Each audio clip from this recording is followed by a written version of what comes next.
Hello and welcome to Elevate, Massage Heights Weekly Podcast. This is Shane Evans, co-founder and president, and I am so excited to welcome back Angelique Bella.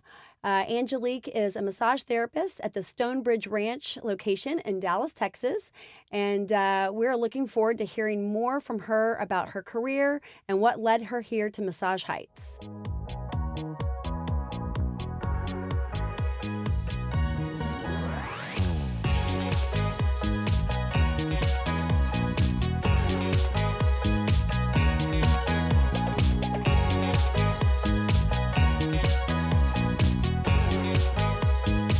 If you were going to give advice to a therapist that's looking for a new massage family to join, what would you tell them? And this could be anybody. It could be someone right out of school. It could be someone who's experienced and been working for some amount of time. But what would you tell them?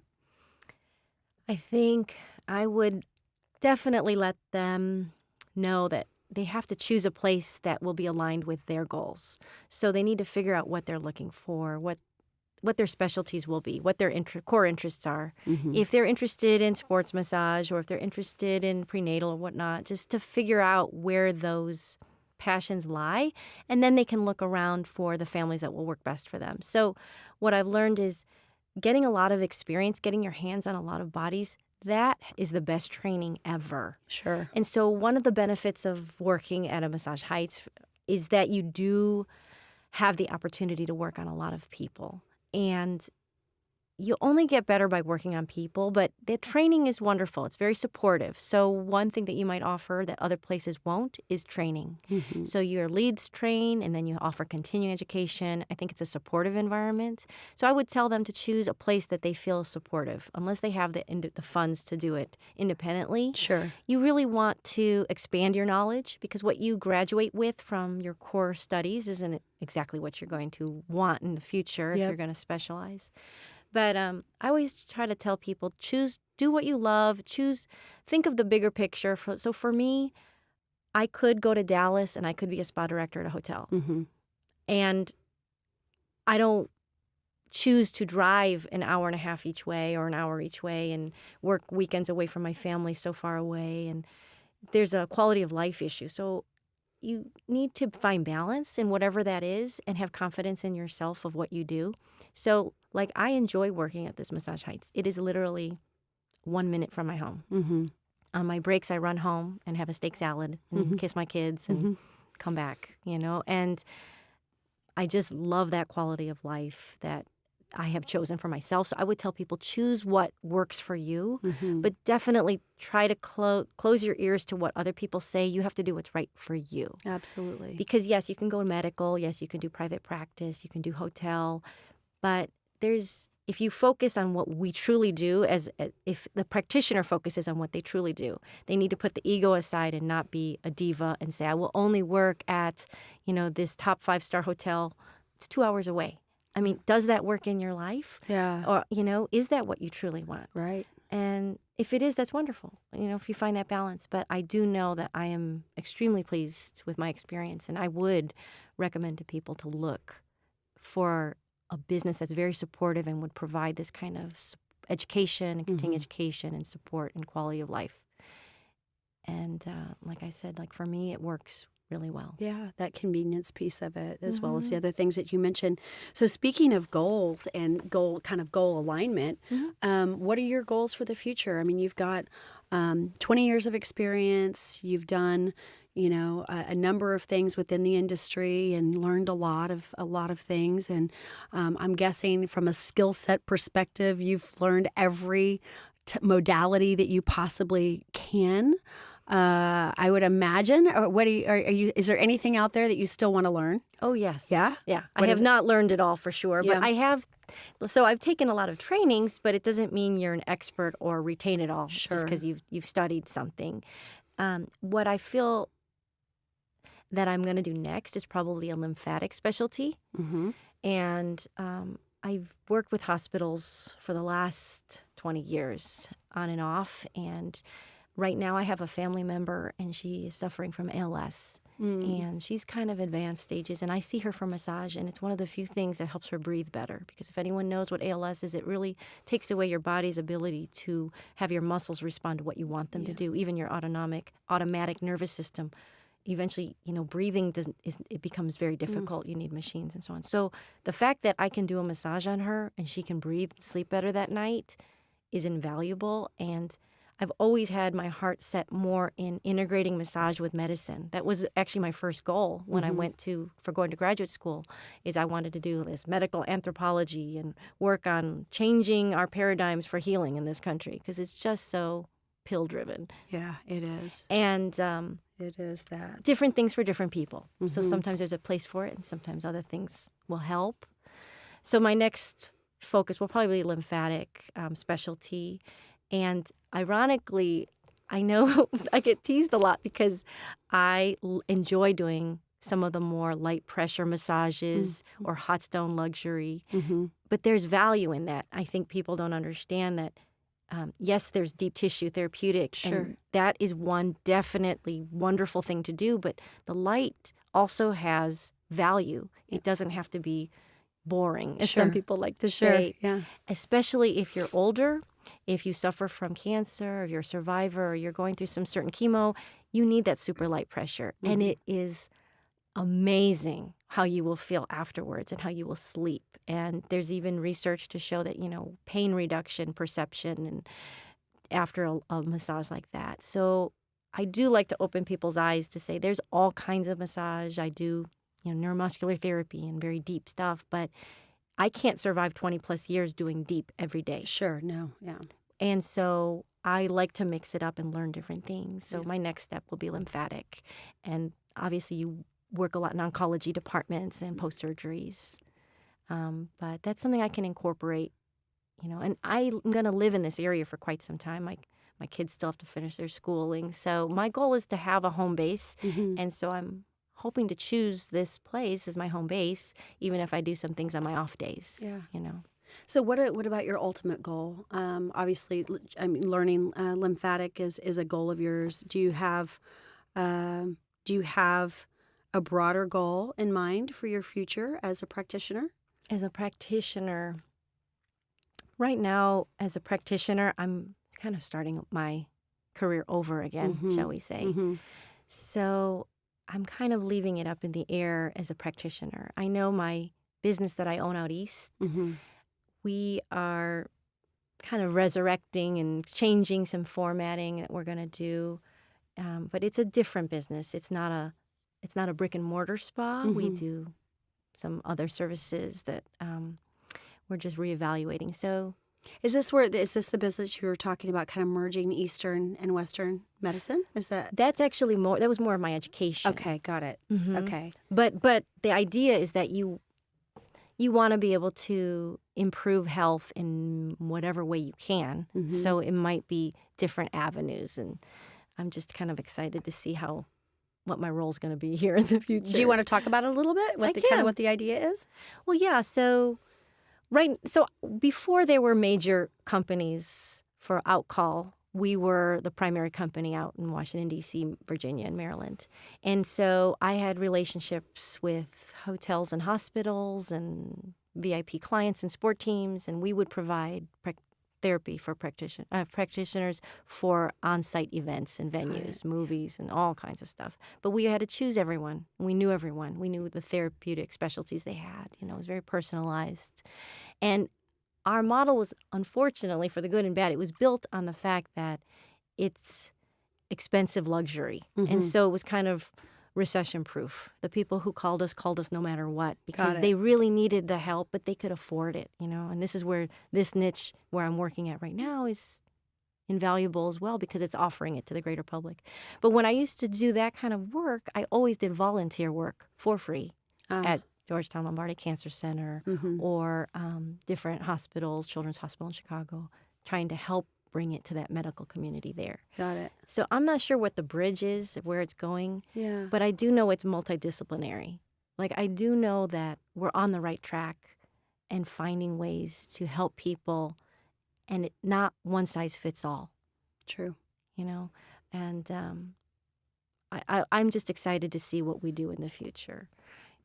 I attended this one event. It was back in 2002, and it was at Harvard Medical School. And it was an integrative medical conference.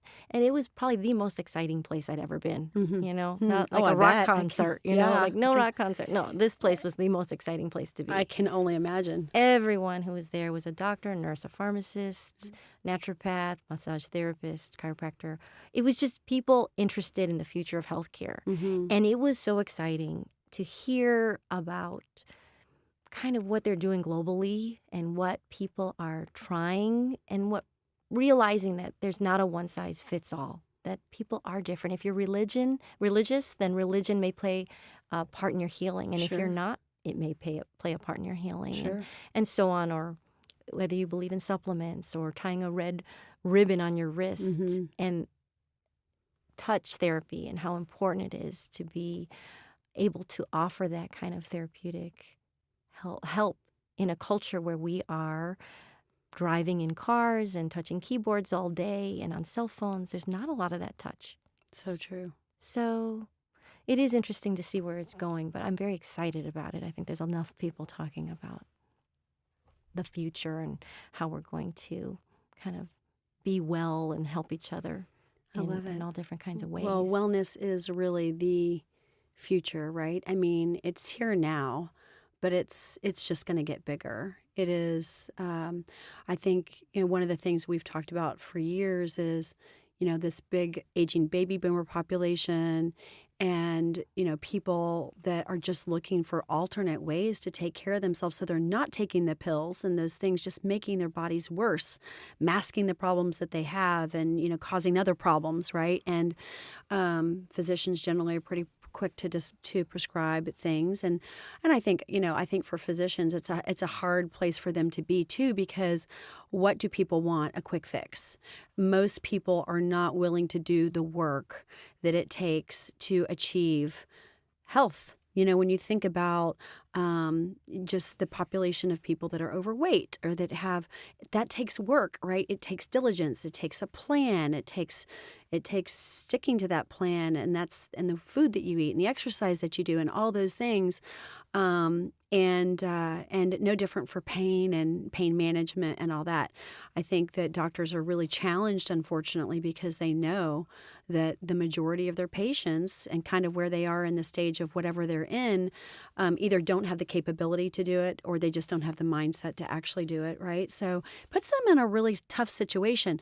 But for people who want to make a difference in their life, there are so many things now, so many alternative ways to improve your lifestyle, to improve your health, to get past that pain, to get past that stress. And massage therapy should certainly be one of those things that people incorporate into their health routines on a regular basis. So I can only imagine in that environment that you were in, how exciting that must have been to have all these different types of health care providers come to one place and to just brainstorm all of the different possibilities and to see what the potential of the future is. That had to be super intriguing and it was wonderful. Inspiring. Yeah, I was the medical director of Harvard and his assistant medical director.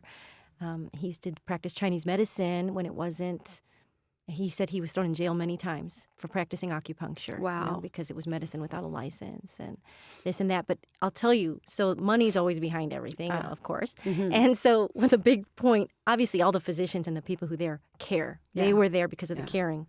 But the big thing was $13 billion was spent on alternative health care that was not covered by insurance companies. And that was catching the insurance companies' eyes like, maybe we should consider. We should maybe consider covering massage and chiropractic and acupuncture, perhaps. I mean, this is like before all of that, right? Yep. But the reality is people were looking for alternate solutions. Yeah. Yep. And like you said, being more proactive and like, what can I do to truly improve and fix something? So that's why functional medicine is so inspiring. Yes. Where you're not just treating the symptom or the pain, you are fixing it. You're figuring it out. Yeah. And so to play a part in that in any way, shape, or form is truly exciting. Yeah, absolutely. honor. So what do you think about cupping? Are you licensed or trained in cupping, I should say? I'm not yet, but I asked to be trained, and they're going to be doing that. Yeah.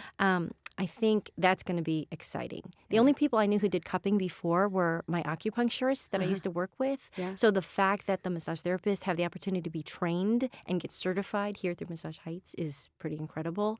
I'm actually going to be a demo for a cupping session this evening for one of my coworkers, and hopefully going to be doing my training soon. Oh, wonderful. But I am extremely excited about it. I think that's amazing. Yeah. I know most of our therapists throughout the country are really super excited about it, and many of them are already, trained in it and performing those services. And I think it's great to be able to offer something like that. That's it's not new necessarily, but ancient. It's actually ancient, isn't it? Isn't that crazy? It is. And how things. I love seeing how more of sort of Eastern medicine techniques are sort of making their way into the United States. And I've had the privilege of being able to travel a little bit and having different types of services in different countries and seeing how things are done and different. And this is thousands of year old stuff. That's a lot of just trial and error. Yes, a lot of trial and error. And I think we just have to be open to all the possibilities that people who have been doing this for many, many, many years have insights to, and bringing that to the United States is really exciting. What are your thoughts? And this is just kind of going off. What are your thoughts on CBD? So personally, Yeah. I actually started to research it, and I actually ordered a bottle from a naturopath in Idaho that I researched just to try. Mm-hmm. Because no THC, of course, and the lowest dose possible. Yeah. I had heard so many things, and I know a lot of it can be anecdotal or even placebo, but my whole thing is placebo is a gift. If it works because you believe it, for goodness sake, take that $30 bottle. Yes, just true. Take it. True. Placebo is a gift. When you see studies of like anti-anxiety medicines, they work like 35%. Yeah. 35%. Yeah. So when you compare with like what massage or what your own personal holistic regime is, whatever that is, you might be able to do it on your own, the same or better, so without taking pills. So I'm trying it personally just to try. Yeah. I have heard anecdotal data to say that it works as far as minimizing pain sensation with like a balm, as well as people feeling maybe less, feeling more of that relaxation response. And so, for example, I'm going out west this summer for a wedding. And I'm already planning my massage for the family. Good for you. And I was looking on their website, and they're offering CBD massage. They're already offering some. So I'm actually researching, like, well, who is it and where is it from? And, because obviously there's different quality and different standardizations, and so new, they may not be as monitored, and you want to make sure you know the source. But I'd like to believe that there's an herbal supplement that would be maybe not a miracle worker, but something that can help people at a reasonable price, meet their needs. Yeah. So I know it certainly is all of the rage right now, all of the spa conferences, and there's even a franchise out there now that's offering an opportunity to sell CBD cannabis. It's cannabis. I don't know if they're brick and mortar stores or what, but you're starting to see it everywhere now. I met a gal. She sells it, and it's it's a third party tested and FDA approved facility, and they have all of the data and so on. But yeah, it's the world is changing when you start talking about offering cannabis massage, right? Whether it's THC or just CBD, it is changing drastically. But I think anything that is natural that can help the healing process, we should certainly be open to, for sure. You have been amazing, and it's been an honor to interview you today.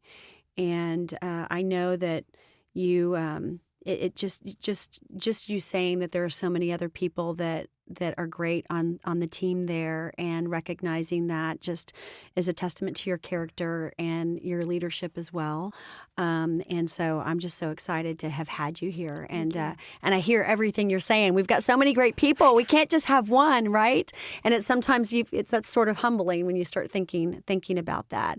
But you've been amazing. And is there any other thing that you would like to share that I have not asked you today that you think is relevant to just somebody who's either thinking about getting into the industry or maybe is in the industry is thinking about a different employment opportunity or anything that you think we need to know, improvements that we can make to make the experience a better experience for our team members, anything like that? I think right now, the only thing I would say is that I am, humbled and impressed at this experience that I'm having at Massage Heights. I had no idea of what it was going to be like, except for meeting that one person, and she kind of opened my eyes like, she really likes it. I'm going to try. I think anyone going into this business has to realize that it is a person business and that even though the financials might be wonderful, it's a great opportunity. At the end of the day, this is a heart-centered business. We are helping people. Ultimately, you can choose to put your resources in different kinds of investments, but that this particular one actually helps people. And I mean, that is so exciting, and it's just so true that I just feel like I can honestly have a true testament that making this service affordable, therapeutic massage, relaxation, stress relief, making it affordable yet it's still such a beautiful experience, that is truly a wonderful business to be in. And, like I said, in management, I'm looking at the numbers. You're all numbers driven, and that's wonderful. But wellness is something that affects people on so many levels, from yourself to your spouse, to your children, to your grandkids. And if you can have any part of it, to do it. Yeah. Well, thank you. Very good insight. And you are, again, truly, it's your passion for the industry is evident in everything that you've said today. And I was just so honored to have you. Thank you so much. Yeah, thank you so much. My pleasure. Yeah.